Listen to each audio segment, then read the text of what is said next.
Yes, Hari Om Swamiji. Hari Om. I wanted to ask, when you chant Om Namah Shivaya, is it 108 times you are chanting, like No, in today's session? today I think we did 100 plus, but I'm not keeping a count exactly. But today I think we did. So I wanted to ask, now we are doing guided meditation and aided by you. When we are doing it on our own, then should we take the japamala in our hands while we are chanting? Otherwise, how do we keep the chant up, within ourselves? So if you want to have the specific count, you want to maintain that count, then definitely take the japamala and do the japa minimum for whatever count you want to do, and then continue, keep the mala aside, continue mentally, and then do the nididhyasana. If you don't want to keep the count and just you are chanting the name of Bhagwan to make the mind quiet and then contemplate, then japamala is not required. Japamala will keep the attention at the body level. Body meaning because there's something movement happening, which is nothing wrong about it, because the mind should not anyway wander, and japamala is a great sadhana tool for that. A sadhan, not sadhana, sadhan for that. So that's why. So if you are doing for a specific purpose of a count, etc., then japamala should be used. Otherwise, not required in nididhyasana. If you are doing japa separately, then definitely use japamala. But you are right. I felt, without the mala and without the body getting disturbed, it is a completely different experience. It it it allows that quietude and it allows that internalization. Right. So then, it doesn't matter how many times we chant. We should just continue chanting. Yeah. In nididhyasana, our purpose is nididhyasana, then it does not matter. If purpose is japas and specific count or puraschara and all that, then you must have a count. Then keep it. Yeah. Yes. Oh, thank you so much.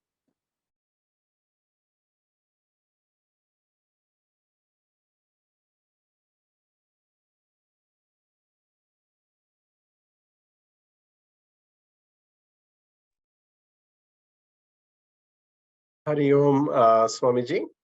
So this morning, as you were chanting Om Namah Shivaya, your pitch of the Om Namah Shivaya kept increasing.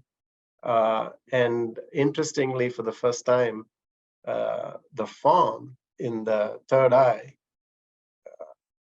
kept growing leaps and bounds. And this was an experience I have not had before. And then as you were coming down in pitch, you could see that same thing to be able to repose inside.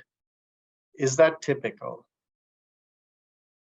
Not necessarily everybody will have that, but if it happened to you, that is great. Nothing wrong about it, or not that everybody will experience this. The purpose of the pitch going up, coming down, is the mantra gets. So there is no gap given to the mind to wander. And the speed also changes and it comes back from slow to fast and then again back to slow and then mental. So the mind gets used to the mantra very in a continuous way, where the slow chanting can make the mind go into sleep, can make the mind wander. So those challenges will be there. So this type of chanting is one method. You can, some people may have experiences like you had, some people may not. But either ways, as long as the form of Bhagwan is in our mind and we are seeing Bhagwan alone in the form is growing and going, coming back to the regular size and going back into the heart. No problem at all. That's good. Thank you so much. Hari Om Swamiji. Yeah.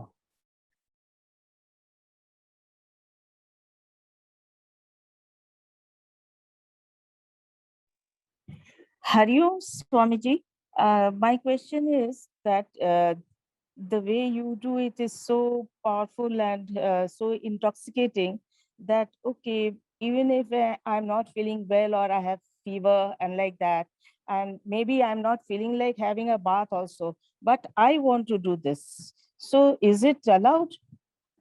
Even if you have not had a bath and you may be having fever also, slight feverish and all, but this is so intoxicating, it draws you so much. Is it allowed to do in such a condition? No problem. Don't worry at all. Okay. So this is exceptional conditions. Because you have fever, then you are not taking bath. It's all right. What you can do is take some water, chant Om Bhavaya Namaha, Vardaya Namaha, Haraya Namaha. Sprinkle. That is called prokshan. Okay. So our Okay. culture gives that, the options, like such situations when they happen, and we are Yes. not able to take bath, then just do prokshan. So we purify our body, Okay. and then we chant the name of Bhagwan. You can even do Om Keshavaya Swaha, Narayana Swaha, Madhavaya Swaha. Drink water 3 times. Take some water, sprinkle it on yourself. That is called prokshan. That can be done. Okay. This we can do. And another question, Swamiji, that But is, remember, just I want to clarify yes, for everybody else also. This is in exceptional situations. Don't apply this in regular situations. Where you are able to take bath, you should take bath. Out of laziness, if you don't take bath and say I'm doing prokshana, I'm sitting there, that is not allowed. Yes. Swamiji, the second question is that supposing there is a demise in the family, but maybe a distant relative. Now, we are supposed to follow some that mourning period and all. But okay, the relative is distant. Even in that case, can I continue this? Maybe this we have to follow mourning, but this is something very exclusive. I mean, beyond mourning. I mean, so you're more attached to this than you're attached to the person has passed away. Okay, fine. We feel sad, but this is something much more closer to our heart, actually. So ritual need not be done. This can be done, no problem. There's no ritual involved in this, so we are not going through any process externally, doing some puja or some ritual or going to any temple or any of those things. Certain challenges are there in that. Remembrance of Bhagwan, nothing wrong with that. This I can continue, Swamiji, even in that condition. Do Okay. it and do it for their well-being. Dedicate it to them also. May they, Yes, Bhagwan bless them and may they attain Satgati. Do it. like that. But I can do it. Yeah. Thank you. Hari Om, Swamiji, Pranam. Yeah.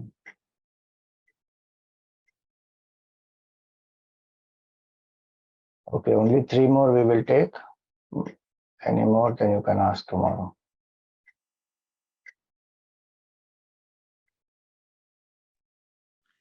Swamiji, when we are doing the japamala,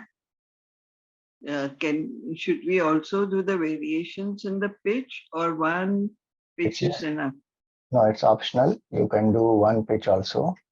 Variation is just one of the options. Like I said, if people are able to do, they can do, and as well as it helps in certain cases to keep the mind focused.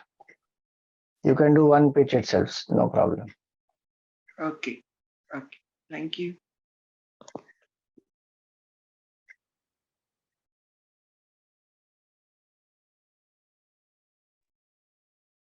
Hariom, Swamiji. Swamiji, for me, it's become very difficult to repose the form. And secondly, you said to do parikrama. So sitting here and doing meditation, I mean, I really don't know how to do the parikrama 3 times. So can you just enlighten me on this, please? Everything is done mentally, no? You may be sitting wherever you are. In the mind, you are visualizing, you are going around Bhagwan.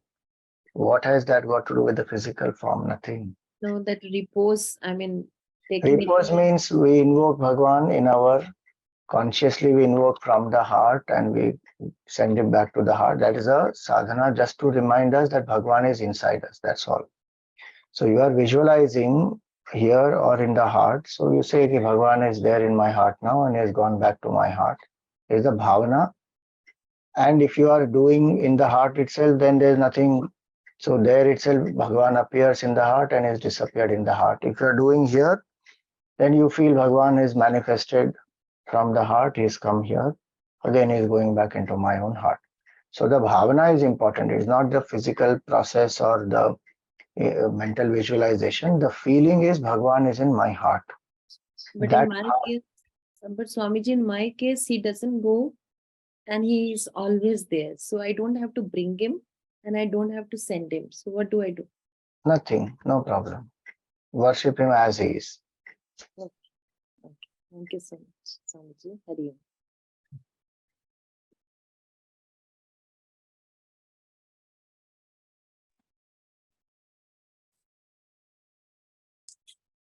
Hari Om Swamiji. Uh, Today's sadhana was very beautiful. Thank you so much. I had one question, Swamiji. I used to meditate a lot before and I've got good results, but lately in 3-4 years, I had stopped due to some challenges and now I've started again. So what's happening with me is sometimes I get negative thoughts, which was not before. So how do I battle those? I mean, should they just come and go, or should I'm not sure how I should handle that situation, please. So there can be many reasons why they come. There may be some disappointment, there's something that's not happening as per one's expectation. One should learn to accept it and then respond appropriately. Prasada Buddhi will help. Second, if there is some attachment, insistence somewhere, one should learn to drop that, let go of it. And Okay. sometimes it is our mind is focusing only on the what is not there. It is not counting the blessings. It is not invoking gratitude. So reasons can be many. You have to identify what is the reason, remove the cause for it. One way to handle that afterwards is, so if cause has to be handled at a different time, think about it, introspect, change the attitude, all that. In the time of meditation, if a negative thought comes, don't even worry about it. Come back to the japa, come back to the form, come back to the feeling of surrender to Bhagwan. Pray to Bhagwan to may help you to accept and help you to learn to remain more cheerful, positive.